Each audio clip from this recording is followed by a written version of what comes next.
We are the sons and daughters of the soul. We are resilient and forever forward-thinking. We ask for nothing else than the opportunity to live and to create the lives that we were meant to live. We want nothing but an equal chance at options and possibilities. The same possibilities and options to live out our potential as our fellow man. We want to be heard, understood, and expressive in our reality. We are the future. We are the creative. We are here.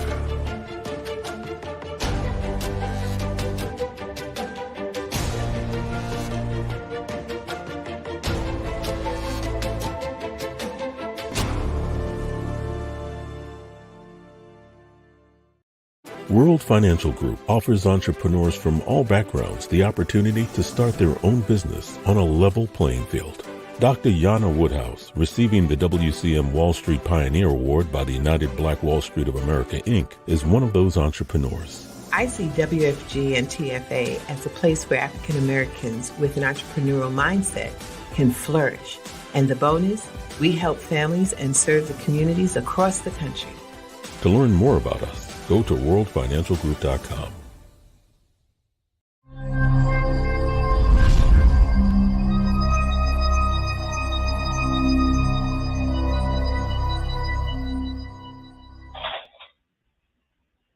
Hello, and welcome once again to another Tuesday, fantastic Tuesday, where we do what we do best, which is helping you get back on track. My name is Tyrone Glover, and I am the Dress Down CEO of Leverage Credit Recovery, welcoming you to the program. Let's leverage your score and get you back to where you need to be. Now, I know we're having a large conversation in this country about something what they're calling the debt ceiling. I'm not going to be talking about it today, but I just wanted to hone in on, should you default on your obligations? Very simple question. Should you default on your obligations? If you are saying yes, you are dead wrong. All right. So I don't know what is going on with, what's his name? McCarthy, I think that's his name. And I do not know what's going on with that Republican Party, but I need to let them know that just because your guy is not in charge or not in the starring role doesn't mean that you default on your debt. It's just that simple. If you think that for a second, Republicans, MAGAs, or whatever you guys want to call yourselves, you're wrong. You're dead wrong. You're dead wrong. We do not, 14th Amendment, go back and read it. For those of you who are not quite sure on what it says, go back and read it because it tells us, under no circumstance, I'm just ad-libbing, but go back and read it, no circumstances. The United States does not default on its debt, period. So today we're going to be talking about how long or when does debt fall off your credit report? And this all ties in. Everything ties in.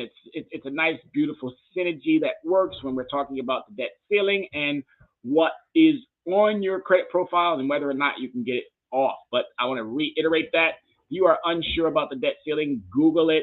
There are a lot of situations out there where you can find someone who can explain it to you. Very, very simple, super easy. But I've already told you, should you or do you default on your obligations? Now, if you can't pay, get it. All lenders and individuals who understand, they get it. Hey, you ran into some circumstances and you can't pay right now. They get that. They understand that. But if you can pay, you pay. You pay. And the United States, one of the richest nations on the face of the planet, you pay your bills. All right? I know we can't figure it out because we're at this moment in time where it's the great divide, but you pay your bills. Just that simple. All right, so let's dive on into it. We're going to be talking about, when does debt fall off your credit report? When does it fall off? How long does it have to stay on there? And that's the ultimate thing that you want to know. And a lot of it, again, is speculation, questionable. But before we get into that, I want you to make sure that you bring somebody into the program. Bring somebody in. Let them know, hey, that guy is out there doing it again. Go to your favorite device, wherever you send messages out, and let them individuals know that we are live. We are on Soul City Network on YouTube. You can go over to the Facebook, Soul City on Facebook as well, Soul City Network on Facebook, and join in the conversation. Leave us some questions. leave us some things that we can get back to you, or if you're partaking right now, leave us something that we can use to, again, answer a couple of those questions. I know you're probably looking on my screen, and I do a Saturday show, and that Saturday show allows for me to talk finance with an expert at Yonkers Public Library. I'll be talking about it a little bit more later on into the show, but let's dive into it. When does debt fall off your credit report? All right, so really quick, I want to talk a little bit about myself and what makes me the expert in this area. So welcome to our presentation. I am the CEO of Leverage Credit Recovery. I'm the dress down CEO. Again, you will probably always see me with my brand. You will probably always see me with a dress down attire, because I don't believe it is necessary for you to be all buttoned up, bow tie or tie, to give away valuable content, information that everyone, every single living soul on this, at least in the United States, and I'm sure within this global situation that we call our world, would equally attest that, yes, you should know more about your finances. So, hello, my name is Tyrone Glover, and I am the creator, founder, and CEO of Leverage Credit Recovery. I have had the pleasure of assisting hundreds, if not thousands, of consumers over the past 20 years resolve credit-related concerns and issues. As an educator, I have had the unique opportunity to educate all levels of society, from the corporate boardroom to the classroom. I possess skills, knowledge, and attributes which have made me a true asset and authority in this space related to personal and business credit. Disciplined, committed, highly educated veteran of the United States Army and former corporate executive by way of European studies, I am an enthusiast, an activist, an advocate for our most vulnerable, who have been abused, deceived, and misinformed by all forms of predatory lending and courts. And it's sad to have to say, the credit reporting agencies as well. We can, we must, and we will improve the financial lives of the working poor and middle class. So we have no other choice, and we're going to do what we need to do by those groups. So the table of content today, and we'll move through this in a reasonable understanding so that you all can walk away with some great, as I said, great knowledge that's going to help you with making sure that you are meeting your obligations. So how long does debt stay on your credit report? How long a collection stays on your credit report depends on the type of loan you have. Derogatory items may stay on your credit report for 7 to 10 years or more, according to the Fair Credit Reporting Act. Now, there is some stipulations here where I want you to really understand. The law itself says can. And being that can is not a definitive word. You have to go back to the law. What does the law say? I know a lot of companies will change the can to will or must or whatever. No, we're going to go right back to what the law says. And the law says an item can stay on your report up to 7 years. And again, it does depend on what type of loan, and it can stay on your report for up to 10 years. So it's really important. Can, being that it's not a definitive word, mean that you have some negotiation room. And if you know how to negotiate, guess what? You're probably going to get that off much faster. And if you understand the particulars behind that loan, our loans, once they get charged off or once they go into a derogatory or a negative, are there some situations where you can negotiate with the lender to have them remove whatever negatives there are? And I'm here to tell you firsthand, since I've been doing this for quite some time, that you would be better off negotiating these understandings off your credit report. You have to know how to do it. You have to know exactly the procedures, because as I've been stating to most of the consumers and individuals that I've been helping, you're not dealing with people any longer. You're dealing with algorithms and you're dealing with artificial intelligence.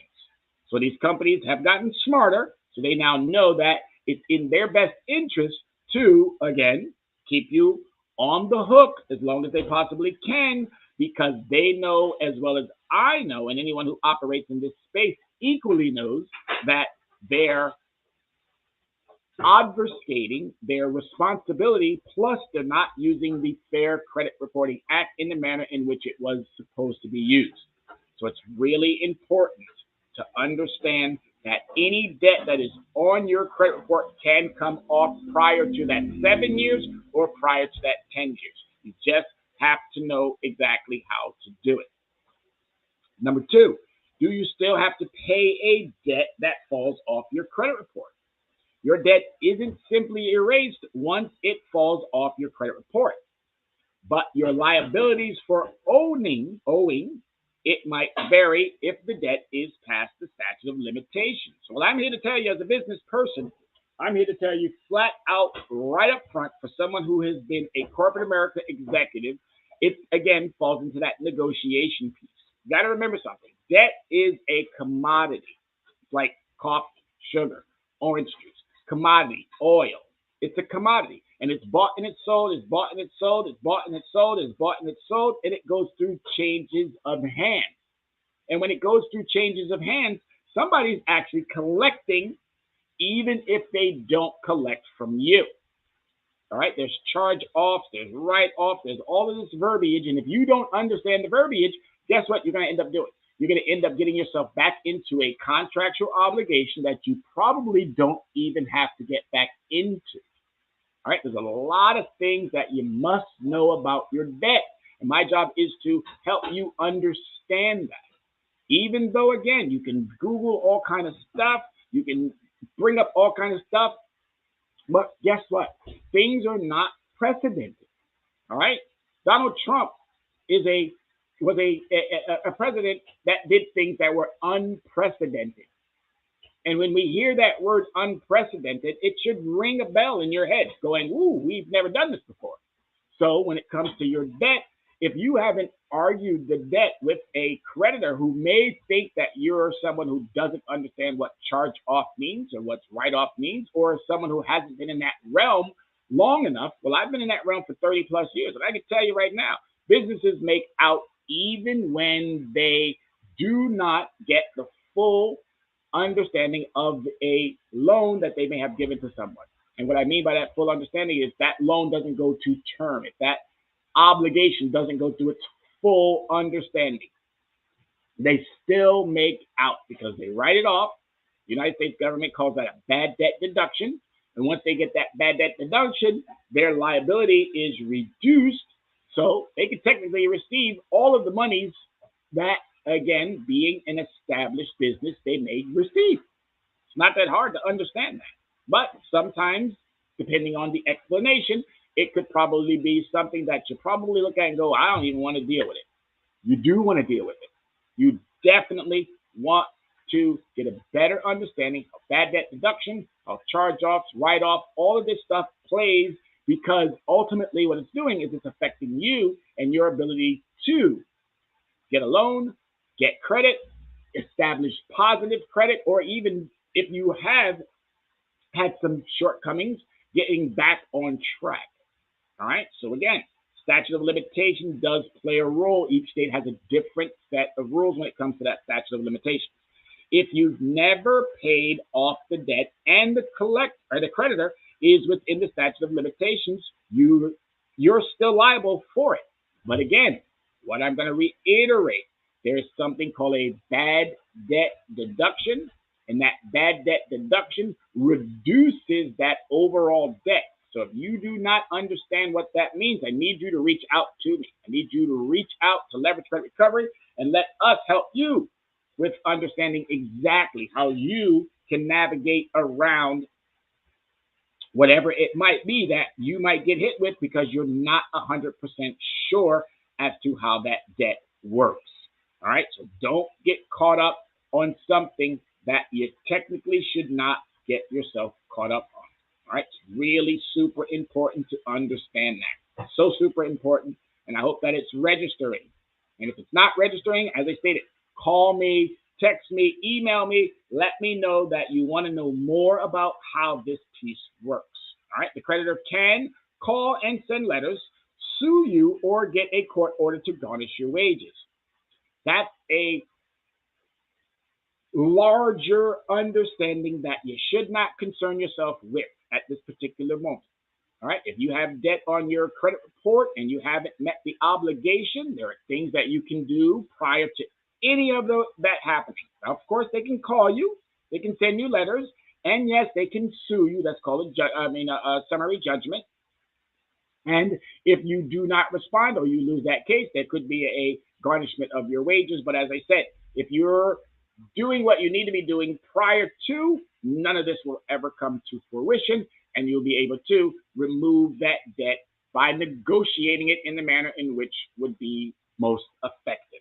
So how long do collections stay on your credit report? If a creditor's information regarding an account delinquent is valid, and there's the key word, valid. And there's a multitude of reasons as to why this item may not be valid. All right, the original creditor said, hey, we're done, we're going to give it or sell it or whatever it is, and the means in which that ends up into a collections company's hands. Again, if the collection company comes after you talking about, oh, you owe us this debt, you don't owe a third party. You don't owe anybody who you have never been in a contractual relationship with. That wet signature. They call it a wet signature because you sign it with a pen. That's the ultimate thing that is needed so that you will not find yourself, again, getting garnished wages, finding yourself in court, finding yourself doing the letter back and forth with a party that you do not have to do that exchange with. Valid. Valid is a proper understanding. And if you don't understand that piece, then you're probably settling on debt that you probably do not have to settle on. All right? It's important to understand the validity of that debt. So here, how it typically works. When a creditor considers a account negligent, the account may be handed over to an internal collections department. Now, most of these companies do not have internal collections departments. Why? Because they felt that that was a burden on the company. Why would they want to hire people to go after other people to collect on debt?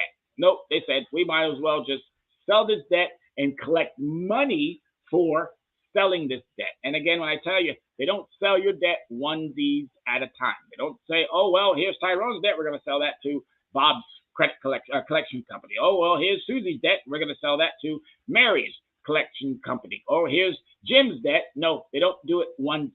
They bulk package it. All right? They bulk package it. If you've ever been to Empty the Bins, which I love that store, because it's probably one of the most famous stores right now because they buy all their stuff in bulk. And it's the same process. This is what's so great about this understanding. Empty the Bins buys all their stuff in bulk. Why? Because either people have returned it and it was still in good condition, and wherever they got it from, boxed it all up, put it on containers. However, again, I can get deeper into it, but I'm not going to do that today because I want you to understand what this all means. They package it in bulk and they sell it in bulk. All right, and when they sell it in bulk, there's a lot of stuff on there that's redacted, meaning your privacy has to be protected, so they can't just give out that information freely. They have to sell it in a manner in which they're going to make money off of it, and I can tell you right now, they're making a crazy killing off of it. When I tell you, they're making oodles, millions and millions of dollars off debt, and then they're telling someone else, well, you go make millions now off of that very same debt. You got to be careful, folks. You got to know what you're doing, and this is an excellent, excellent, excellent way of finding out, do you still owe that debt? When can it fall off your credit report? This is what you need to know, because as we are building transaction tools, meaning credit building transaction tools, methods, and strategies, you're going to need to know, how do I remove that negative debt that could be hindering you from being able to get those unsecured products. All right, you really want to know this stuff. This happens when you are about 6 months behind on payments. So you got your 30 days, your 60 days, your 90 days, your 120 days, your 150, and 180. So you got 6 months, that's 180 days If you haven't started doing anything within that first 30 to 60, not saying that it's anything wrong, bad, or whatever, indifferent. Again, you just don't know, and this is where we find ourselves, a lot of us, by just not knowing. So now that we're giving you this valuable information, and now you know, I'm hoping that you'll react and respond and do what's necessary to clear up a lot of this misunderstanding when it comes to how you can remove debt from your credit profile. All right, so here's some of those conditions that we were talking about, statutes of limitations. This is the continuation from the table of content number 1. All right, so here's how long you can expect derogatory marks to stay on your credit report. Hard inquiries can stay up to 2 years. And again, can, there it is. There's that word that I want everybody to walk away with. Can. Can is not a definitive word, so it can be removed prior to any of these terms that are stated here. All right, and hard inquiry can be removed. It can be removed before the 2-year time frame. If you do something about it, it can be removed. Money owed to or guaranteed by the government. Okay, 7 years. Late payment, 7 years. Foreclosure, 7 years. So most of the statutes of limitations are about the same time frame. All right, I know bankruptcies and Chapter 7s, they will remain up to 10.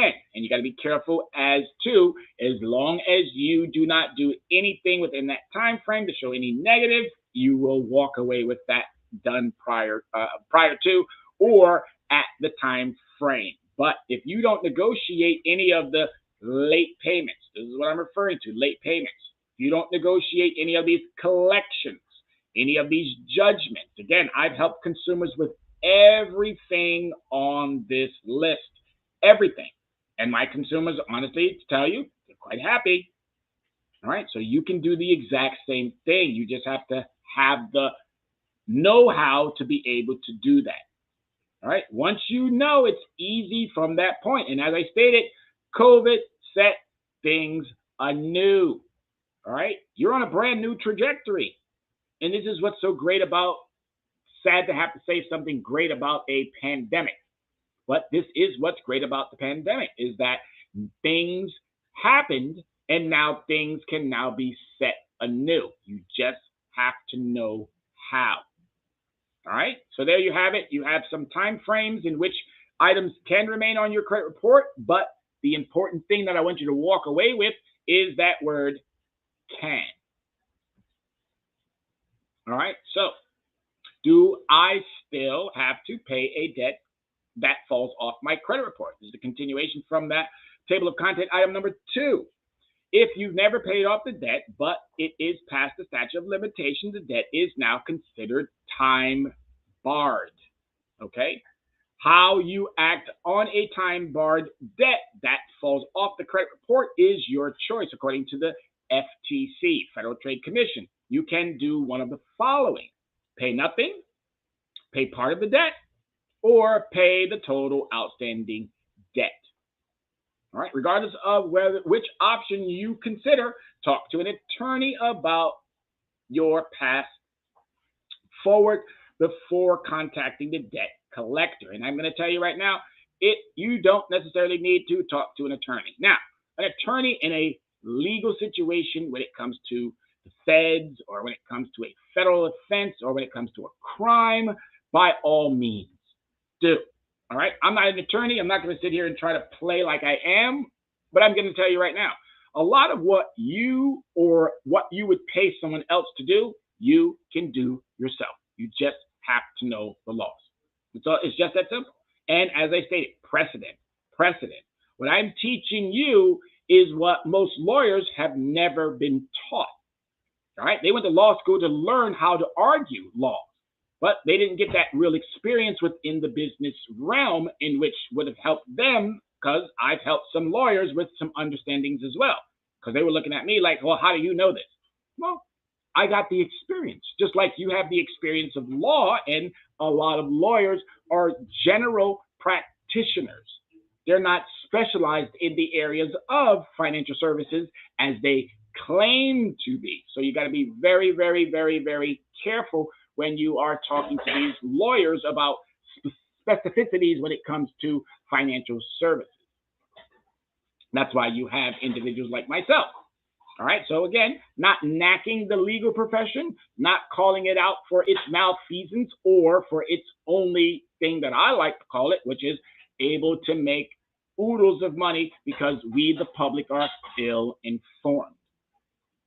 All right. So you can, again, it states here, regardless of your options you're choosing, talk to an attorney about the best path forward before contacting the debt collector. Always talk to somebody who knows prior to, because you don't want to get with these individuals that are shady and shisty, these snake oil salesmen who are going to talk you into signing another lengthy contract for something that you probably don't even owe. All right. Depending on your state, debt collectors might be allowed to call you or try to collect on a time-barred debt. However, collectors and debt collectors cannot sue you or threaten a lawsuit to collect on a debt that is outside the statute of limitations. And even if they were to attempt to use any type of malfeasance and you feel that they have, this is when you now understand they may have violated your rights. And I don't like to really use the word feelings. I want you to know. All right, if someone's calling you outside of that time frame in which they're not supposed to, if someone is threatening you, telling you, oh, we're going to have the police officer show up at your house or we're going to come to your place of work, that is a violation. That's a major violation, and they cannot do that. You can sue them. All right? So if you're looking to put your debt behind you and move on with a clean slate, a surefire way to pay what you owe, or at least an agreed upon part of what you owe. Now, again, I tell everybody, you got into the debt, no question about it. You got into the debt, and it's understandable. We all find ourselves getting into situations that might not be ideal. It's okay. It's okay. It's a learning. I tell all my students all the time, just because you fail at something, you're probably learning it as well. So a failure is not necessarily just a failure. It is a learning opportunity as well. All right, so before making the phone call, make sure you know that the debt is legally yours. A lot of what they do is called a fishing expedition. They're just casting out a line because, again, now this goes back to what I said earlier, they don't know. They don't know. When they buy debt in bulk, you think they got everything about you, the person? No, they don't. It's a fishing expedition. So they're hoping that they get the right individual. And a way to get around that is if you get a phone call and it says, hey, my name is so-and-so. Well, they're not even going to say that. We're calling from so-and-so debt collection company. Is this so-and-so? And before you even begin to go, well, I don't know who you're talking about, blah, blah, blah, blah, blah. You tell them this is a so-and-so. So my name is Tyrone Glover. I would say you have a Tyrone Glover. So remember one thing that I'm just ready to tell you. Your calls are being recorded for quality assurance and training purposes. So if they are recording this and you say you are a Tyrone Glover, I want you to go back and I want you to Google your name. I want you to Google your name now. I want you to Google your name after you have taken advantage of watching this. I want you to Google your name and find out and see how many actual similar individuals come up with your name. You got to remember, we're almost 350 in this country, 350 million people in this country. Google your name. That's why it says here that the debt is legally yours. You want to make sure it's legally yours because Tyrone T. Glover, Tyrone R. Glover, Tyrone B. Glover, Tyrone A, B, C, D, E, F, G, all the way through the alphabet Glover. And guess what? I don't have a middle name. Not at all. So I'm lucky in that sense that if I see anything on my credit report or get a phone call from anyone, and that's why it's always best to ask instead of verifying, because you need to know, well, what type of a Tyrone Glover are you looking for? That's why you say, I am a individual, not the individual, all right? The date of the last payment on the account. So a debt goes into default on the last or the first time that it has fallen into a default. All right, let me say that again. The debt is defaulted once the individual has met that 30 days where they have not satisfied it. The debt collector can, again, go another 30 and go another 30 and go all the way up to that 180 days, which is that 6 months before they decide to remove it, or not remove it from your credit report, but before they decide to say, hey, you know what, we're not going to attempt to collect on it anymore. We're going to now put it into a charge-off or a write-off status.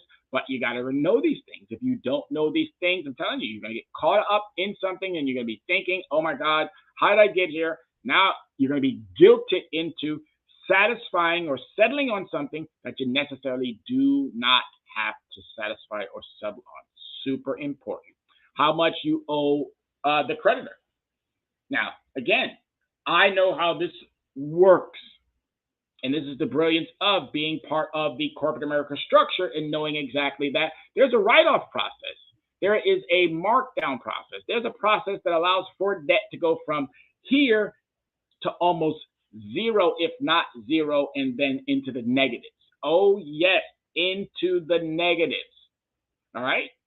Just like you go into a store and they have something at XYZ price, and then 2-3 weeks later, it's on sale, or 5-6 months later, where they have already made their profit, now it's reduced to almost nothing so that they can clear it out and they can make room for new merchandise. Debt runs in the exact same manner. So it's really important to understand that, hey, if I'm going to pay somebody back on something, maybe I should make sure that I'm paying them what they are actually entitled to have, not 1 red cent more. Because as I stated, bad debt deduction, go back and check out the bad debt deduction. Go back and check out the IRS bad debt deduction. It will fill you in on so many caveats that, again, you think the bank is going to tell you, you think your credit card company is going to tell you, you think the debt collector is going to tell you what type of understanding is still out there for you to, again, negotiate how you're going to satisfy this unpaid debt. Being that, again, it's not in the original creditor's hand, so they're not coming after you. It's in somebody else's hand, a third party. Now they're trying to collect, even though they've already given some money over to the original creditor to say, hey, original creditor, we'll take on the headache for you, because now they know they're going to be able to make out. And I can tell you right now, 9 times out of 10, 9 times out of 10, be that 10. All right, be that 10. I want you to be that 10. That one who says, sorry, you're not going to get my money because I don't owe you. Just that simple. Let the other 9, let them collect on the other 9, because all it is a waiting game. And you can wait them out, because they're not going to hold on to that debt for that long. They're going to hold on to it. They're going to make you 1 or 2 or 3 attempts. After that, they're going to sell it to another third-party collections company. And you might not hear from them for about 6, 7, 8 months, a year, or 2 or 3. Zombie debt. Okay? Know these things, because it's going to help you with getting them off your credit report. It's going to help you with reestablishing a positive credit understanding. This is how you're going to do it. There's going to be no other way. And it's going to take work. It's going to take that work. So I want you all to really understand, put in the work, put in the time, make that time. Because if you do, you're going to be set. You're going to be A-okay when it comes to your credit profile. All right? What you can realistically afford to pay per month or in a lump sum. Do not agree to something that you already know you're not going to be able to, because you got this other person on the other end saying, my boss is not going to accept that. He's not going to accept that. You can send him 1 penny. Send him a penny a day. Go to court and tell a judge, this is all I have, and they chose not to take it. I got to laugh at that, because it's hilarious to even think about that someone's going to tell you, oh, no, we can't take that. You can take whatever I have. And if you can't, then you're basically telling me that you don't want the contractual understanding that we're attempting to satisfy. Don't let anyone trick you or dupe you into giving them more than what you can afford. But as I told you before, you probably don't even owe them, so you need to reach out to Leverage Credit Recovery so that we can walk you through the particulars prior to you signing something that you do not need to sign. All right? You've already gotten yourself out of by defaulting on that original loan. And again, things happen. COVID happens. Loss of a job happens. We hope that COVID never happens again, but history is definitely bound to repeat itself, and pandemics and viruses. They're all out there all the time. So it's just a matter of having a government that's going to protect its people more than it's looking at pocketing its or lining its own pockets, as the Trump administration clearly was. All right, so it's really important to understand these steps. All right, so we're going to move on to continuation number 3 of the table of content. How long does collection stay on your credit report? If a creditor's information regarding an account delinquent is valid, again, they're purposely bringing out that word valid. It has to be valid. If it's not valid, that means you do not owe these individuals. The validity of an actual account is what is important to know. And if they can't verify the validity, you don't owe them. The collections records will exist for 7 years. Now, again, you got these individuals always changing the understanding, and it's not a will. Will is a definitive. Can is not a definitive. So I want you to always go back to the law, no matter what you read, whether you read it from Equifax, whether you read it from Tyrone Glover, whether you read it from Experian, whether you read it from TransUnion, it doesn't matter. Whether you read it from a law firm, it doesn't matter. Go back to the law and look at what the law says. All right? And the law will tell you, as I'm telling you right now, can. Okay? Can exist for up to 7 years, starting from the date it filed, or it is filed. However, here's how this typically works. When a collector considers an account negligent,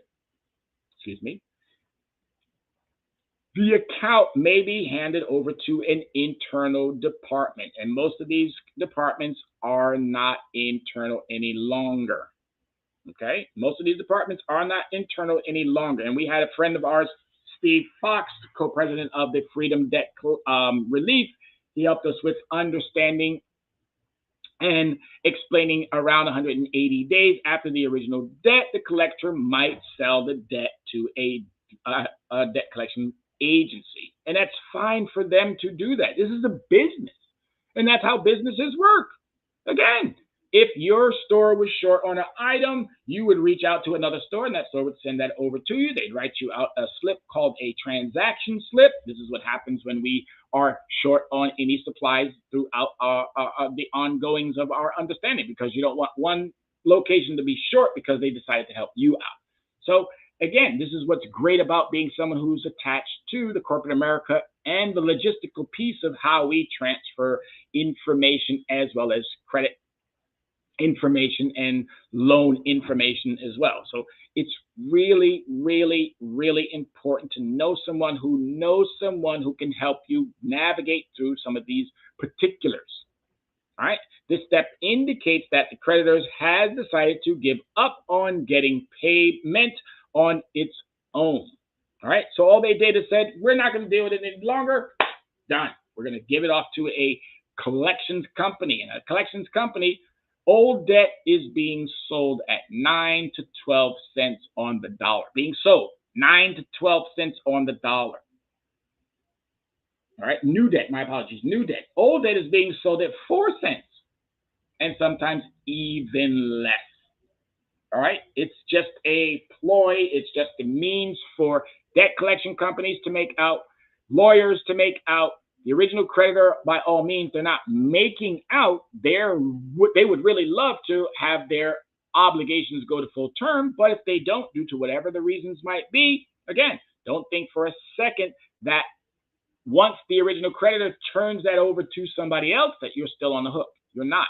You're not. And it's really important to understand this. At that point, you will start to hear from a debt collector who now has the right to collect the payment. Wrong. They do not have any rights. They might have an understanding from the original creditor that now, here, we sold you that over. And even if they redact some of that stuff, how do they have the right? They still don't even know who you are. So what right do they have? They have no rights. None. Zero. They just bought some documents. That's all. And if they come after you and then you decide to sign another contractual relationship with someone who just presented you with some documents that wasn't even fully depicting who you, the person, was, what rights you give them your rights by signing. So don't do that. And it would be in the best interest of these companies that are banks, creditors, anyone who's lending. Why don't you open up your internal departments again? Why don't you hire more people to put them back on the payroll so that you can start negotiating with consumers as to better terms and conditions, and we can create a balanced understanding that works for everyone. But clearly, this method works for you because it's unprecedented that you've met individuals like myself who are going to argue it to the teeth to make sure that consumers are not going to be taken advantage of. It's just that simple. We're that good. And my job is to make sure that you, the consumer, are equally as good as I, the individual, informing you as to what you should be doing when it comes to your debt. Now, it looks like we're going to have to make this a two-part series because as I'm talking about it, time is just zooming by. So I want you also to equally, if you can, leave me some questions. Leave me some questions out there. I would love to be able to answer those questions as this program is going and as the future programs that are upcoming Tuesdays and Saturdays now. Saturdays is a great day because we're at the library doing what we do free of charge. So come on down to that library and get you some of that knowledge right here in Yonkers, New York. So unsecured debt like credit card debts and personal loans are generally sent to a collections agency and can be handled internally. But this is the thing with these internal, a lot of the companies do not. They'll give it 30, they might give it 60, they may even go as far as 90, but the way that today's circumstances are, they're wiping that stuff off their books because, again, you got to remember something. These lenders or lending institutions, they have shareholders and stockholders. Do you think shareholders and stockholders want to see a company with a large amount of negative debt on their books? Absolutely not. Absolutely not. And I wouldn't either if I was somebody who was investing in a company. I would want to know that you have less negative debt and more positive debt. So if you got a lot of negative debt, clearly that company probably going to be looking at you like, no, we don't want to invest in you. So what do? They do what they're supposed to do, which is selling off that negative debt to debt collection companies, third parties who are going to capitalize richly, 9 out of 10. All right. So if you fail to pay a secured debt like a auto loan or a mortgage, foreclosure and repossessions are the most common approaches for creditors to begin regaining losses. And this is what they do. Again, it's perfectly fine. A mortgage, they foreclose on a mortgage. Again, they're going to come, they're going to grab that property. They're going to sell it at whatever cost that they can possibly sell it at. They're going to make a bunch of money. And as they make that bunch of money, then they're going to sell the rest of that off to somebody else, which is a third party. And that for repossession, same thing. I've had one in the past, made out on it, did well with making sure that it got negotiated properly so that that remaining balance was not included on anything. I walked away free and clear, and it's not even no longer on my credit report. All right? So it's very easy to do. If a creditor information about a collection is inaccurate, a dispute, which I don't like to call it a dispute because by definition, a dispute means I did not do it. So even there, they're setting you up for the possibilities of you creating a falsity or a lie by calling it a dispute. I'm going back to that word that we talked about already, valid. So the validity. You are challenging the validity of the information that is being presented to you. That's all. This generally updates the collection's information, but does not remove it. If the collection's information is entirely inaccurate or false, filing a dispute, but I like to say a challenge, because you're challenging the understanding, may require extensive evidence or even an investigation to remove any disingenuous reporting. And there's a lot of disingenuous reporting. Equifax, TransUnion, and Experian, they are three of the worst institutions to have to deal with. The worst. All you got to do is go back to the Congress. Go back to Congress and look up their congressional reports on Equifax, TransUnion, and Experian. Decades long of reports that have literally ridicule them on every ounce of their operation, how they're just taking advantage. When you get billion-dollar companies, and this is what happens when you embolden individuals that should have never been trusted to begin with.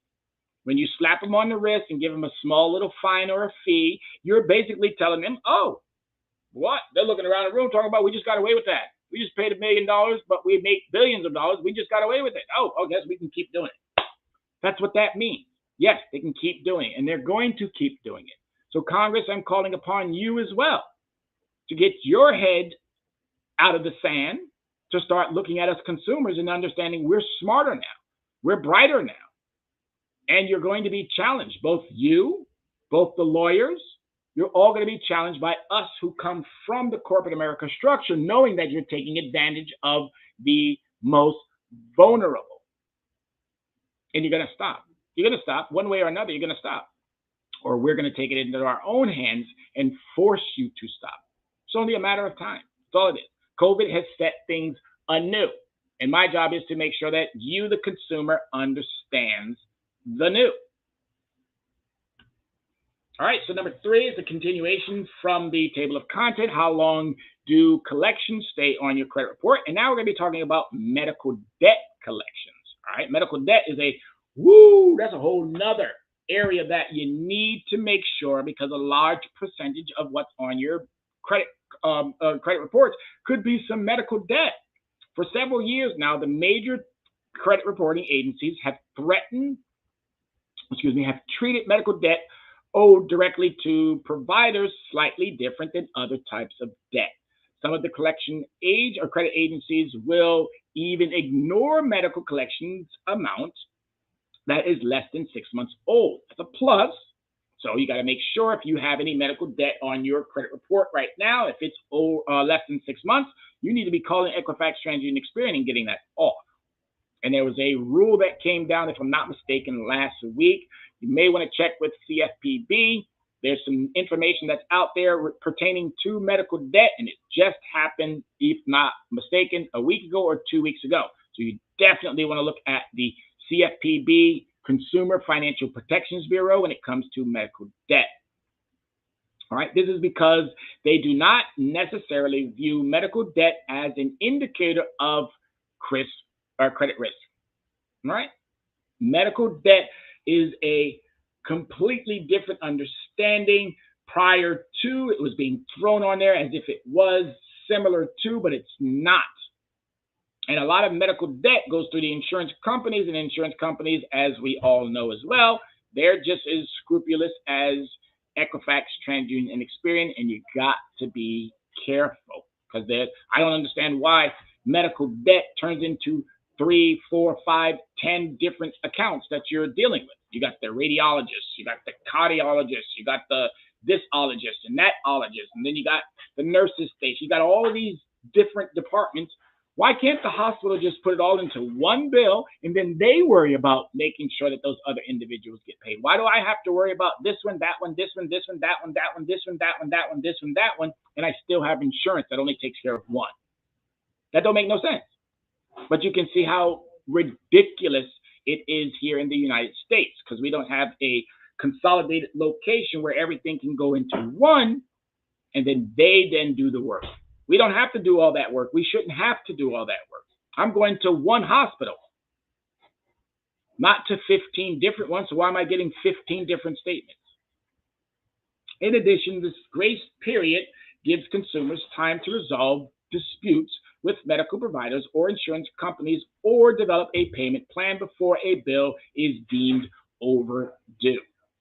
All right, so it's also important for us to make sure that we stay on top of the things that we must stay on top of as well. So this is a hand-in-hand type of a situation. And if we do our part, I'm telling you, we're going to be able to benefit from all of the things that we now know.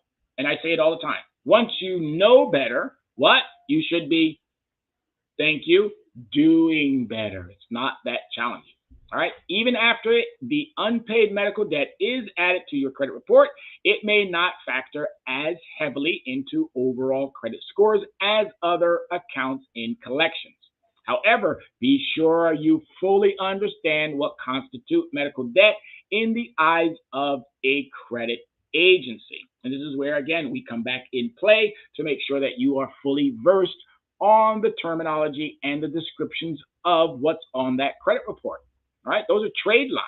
And if you don't understand those trade lines, you could be putting yourself into a very, very precarious situation. And now that, as I stated, COVID set everything anew.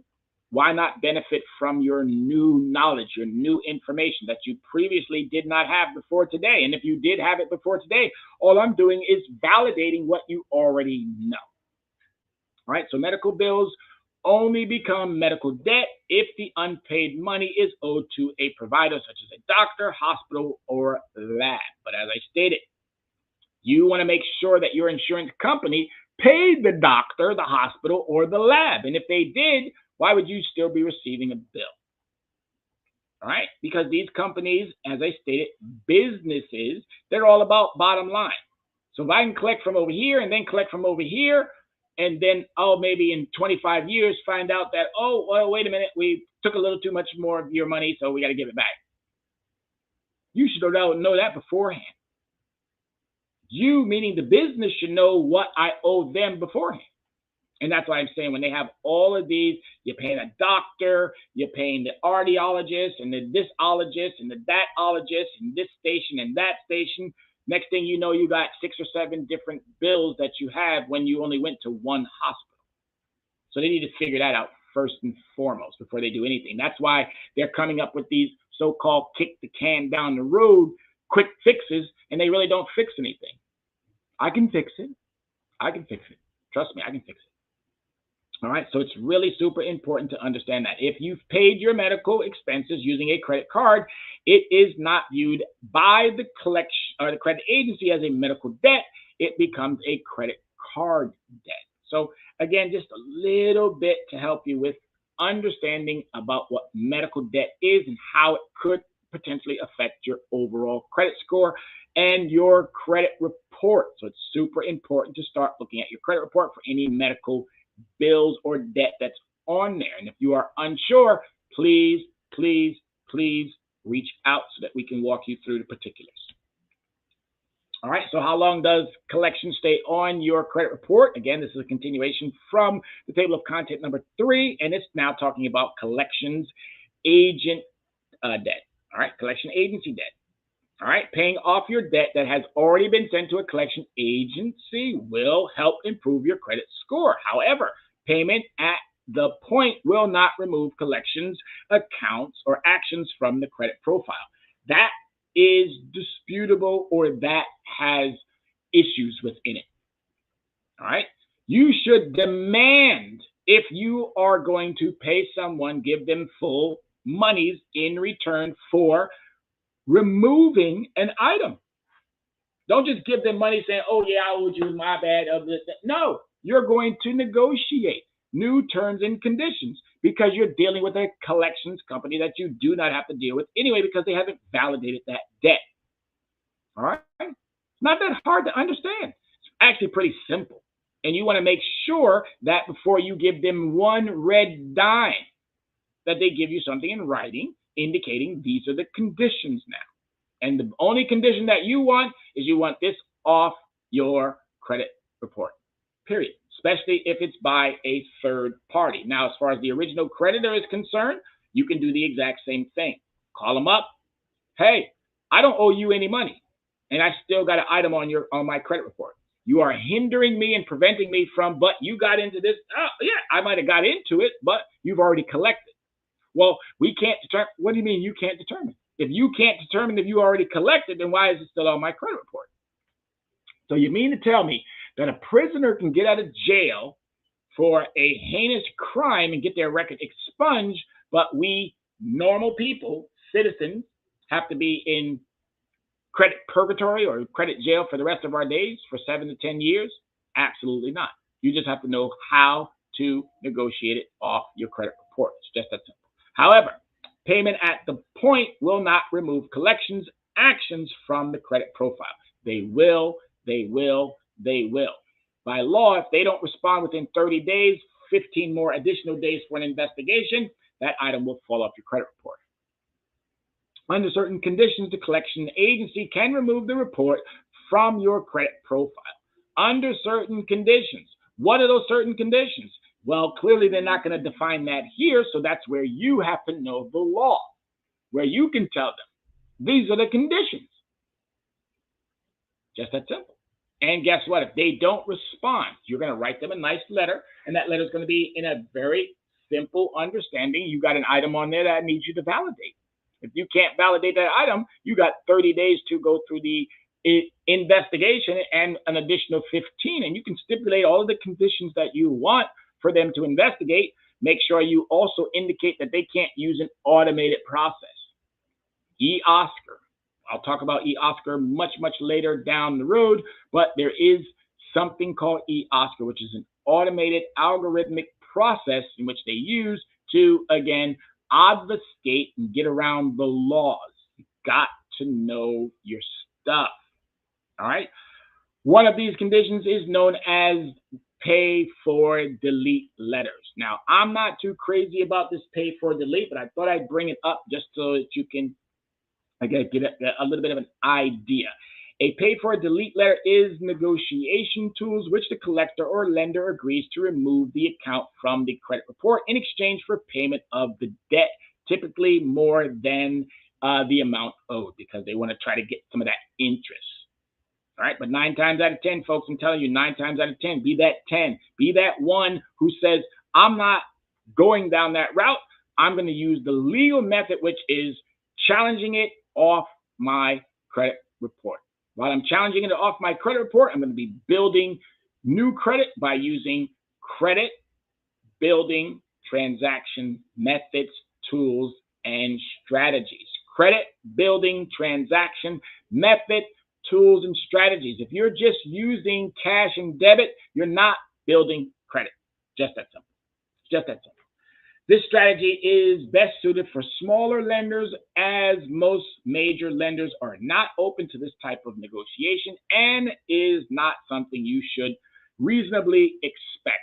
Yes, you should reasonably expect, because their reasonable is not your reasonable. You're looking for a willing participant. Once you find that willing participant, guess what? The rest of it is going to be a piece of cake. Piece of cake. You just got to know what to do. If you went to a foreign country, you'd probably go to that foreign country with a translator. Or you probably go to that foreign country with something that you could read that you've already used and studied prior to, so that you can negotiate your way around. This is no different. This is no different. You have me to be your translator, or I can help you to be your own translator. You're in a foreign country when it comes to debt. You're in a foreign country when it comes to what's on your credit report. You're in a foreign country with the understanding that has been put out there by abusers of public trust. So you got to want it more than those who are presenting it to you. But as I told you, this is going to be a 2-part series. And being that it is a 2-part series, I have to jump right into the time to go time, because it goes so fast. I mean, that hour, boom. I had my tutor today, my tutoring session, and even with that young man, it went so fast. But when you're good at what you do, again, the information just flows off the top of your tongue. It just comes out so naturally because you know your content. You know what you're talking about. And when you know what you're talking about, there's no him and Han trying to figure out what to say. No, there's nothing that I need to figure out what to say, because it's all pretty simple. We want you to improve your credit score. And the only way to do that is to use credit building transaction methods, tools, and resources. All right, so to get in contact with us, please use our Linktree. Linktree is one of the most impressive things that I've seen in a long time. It puts a variety of different content that we've already done onto a tree format, and you can just scroll through and you can click wherever you need to. Make sure you visit our Linktree, and that's Linktree at Leverage Credit Recovery. Email us, leveragecreditrecovery.com, leveragecreditrecovery@gmail.com. And our telephone number is 805-428-9424. That's 805-428-9424. I want to thank everybody for partaking today. This is part 1 of part 2. And if you are available and around on Saturdays, this Saturday, May 20th, we're going to be in room 404 at the Yonkers Public Library talking finance with an expert. Get this knowledge, get this understanding. 12 p.m. There are 10 seats remaining, and these seats are filling up really, really quick. Thank you, everybody. I am always impressed with anyone who takes the time, or makes the time. We have a question on the screen. My apologies. I am so sorry that I missed that question. It was probably a super important question, but I make sure that I will. Oh, can you prevent a creditor from giving you a 1099 form? Now, that is important. Thank you so much for that question. This 1099, that is a tax document that, again, you could. Now, reason for that 1099 is because the company itself is saying that you now have an earning. You received money, and that is going to be seen by the IRS as an earning. Because of the understanding of that 1099, yes, you could receive one, or if the company says, hey, you know what, we're not even going to go down that route, you may not receive one. So if you don't have one by the time that item hits your credit report, the likelihood of you getting one will not happen. And I think that should be it should accompany the actual debt. So if they say, hey, you owe this debt, then if I owe it, send me the 1099 so I can do the proper or take the proper steps necessary. But if you're telling me that well, let me rephrase that. You're not telling me that I don't owe the debt, but you're not issuing me the actual 1099. So it's really important. Talk to your tax preparer about that particular document if you should receive one. In most cases, I have not seen any consumer receive a 1099. All right, so I hope I answered that question. Thank you again, everybody. It's always a pleasure. It is my pleasure to do what I do for you. My name is Tyrone Glover, and I am the Dress Down CEO of Leverage Credit Recovery. And I look forward to seeing you back here again this Tuesday or next Tuesday, as well as seeing you this Saturday. Thank you, everybody. Be safe, travel well, and I look forward to our next engagement. Be safe, America.